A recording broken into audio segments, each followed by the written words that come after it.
when I was in psychiatry, when I got into psychiatry, actually I was a neurologist and got into psychiatry by accident, but anyhow, the dominant theory was psychoanalytic theory, and almost all of the psychotherapists in those days were doctors. So after I did my psychoanalytic training, I wanted to do some research. I wanted to test out the hypothesis that depression is caused by inverted hostility. The individual is angry at somebody else and then turns the anger against the self.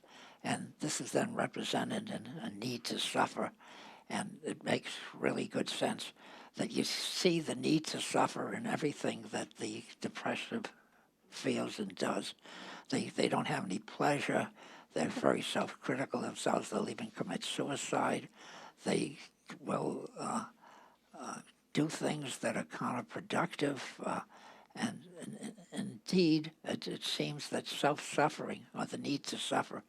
And so I tested that out in an experiment. I got the dreams of depressed patients. And indeed, the dreams showed that the patient was portrayed as a loser, things were bad happening. And again, it seemed to all have to do with the need to suffer. And so I actually wrote a paper that came out in Psychosomatic Medicine, talked about masochistic dreams in depressed patients. Then I tested it out. And so we did a couple of experiments. One is, if these individuals have a need to suffer, then if you put them in an experimental paradigm where they're going to have a choice between choosing particular words that are being punished or approved of by the therapist as compared to normals. And it turned out that they would selectively extract words that were being approved of, so that they were not doing something that would make them suffer, but they were doing something that would make them feel better. Then I did a card sorting task, and we had normals and we had depressed patients. And the depressed patients, it was worked out the depressed patients would either succeed or fail on this particular task, as would the normals. Turned out that the depressed patients did very well after success.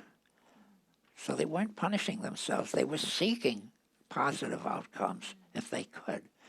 And whereas, it's just interestingly, the normals did better after failure. And when I wrote the paper, my final line was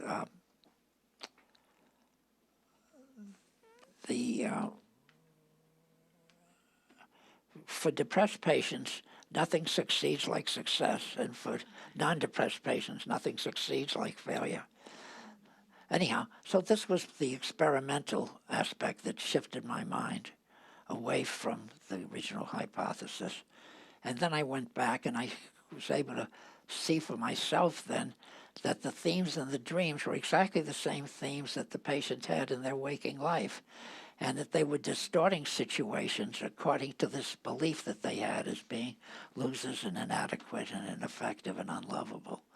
And so it was this belief in themselves, this belief that they carried on about themselves, that then led to misinterpretations of reality. And when we changed the misinterpretations by looking for the evidence, seeing whether it's logical, looking for alternative explanations and so on, then they got better.